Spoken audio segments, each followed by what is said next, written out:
Okay, so the fifth factor that decides India's climate is air pressure. Okay, now it's very simple. You have to understand. Okay, now when the temperature is very high, okay, so high temperature, what happens? The air pressure becomes low. Why the air pressure becomes low? Because the the temperature naturally, what happens when it is heat, all the air that we have here is heated up. Okay, then in the low, so we have low air pressure. Okay, but when the temperature is low, the air pressure becomes high.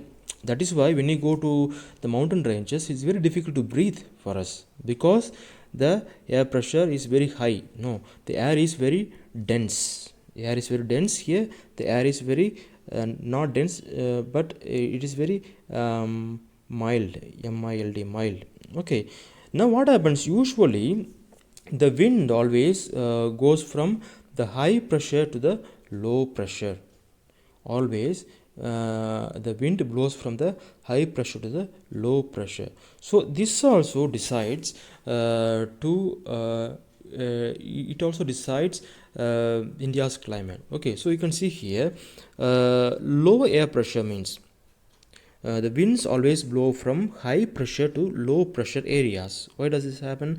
Low air pressure means the air is less dense. It's not very dense. Okay, very mild, not very thick. The air over any land area rises when it's heated up. Okay, so when the land is heated up, what happens? The air becomes it is heated up. Okay, so the air pressure becomes very less. Okay, right.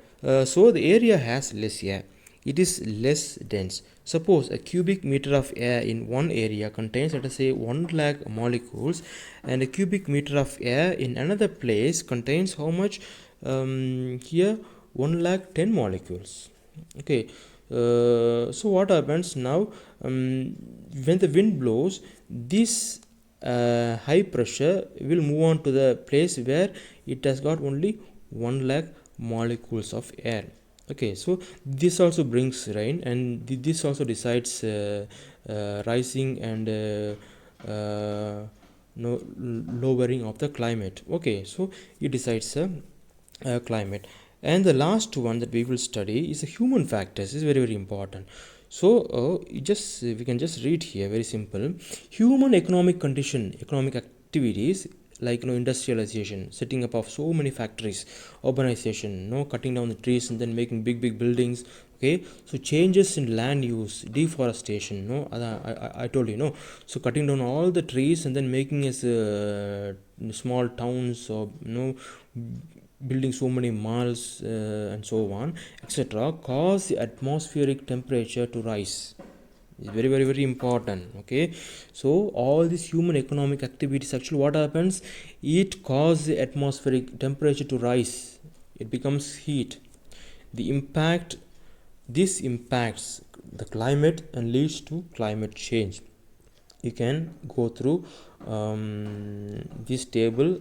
Okay, so how it keeps on increasing.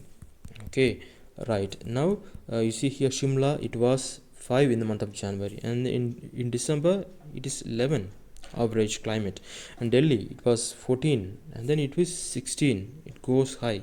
Okay, it's purely because of our own human error, human selfishness. What happens? The climate changes. Okay, so with that we complete the factors that decide the climate, and tomorrow we will study about the different seasons. Okay, right. Now thank you, have a nice day. The third factor is pressure and wind system. By pressure we mean high and low pressure system. Always remember, air moves from high pressure to low pressure area. The best way to understand this, I have given this illustration before, so I'm going to use it again. Switch on the AC in your room and leave the door open. You will feel the cool air going out of the room, and this is because the environment outside your room is warm and it's attracting the cool air molecules towards it. Hence, by this example, you can also understand this. Landmass gets heated faster than water bodies, and due to that, a low pressure zone is created at the land surface, which attracts cool air molecules from the sea or ocean, causing rainfall and changes in the temperature.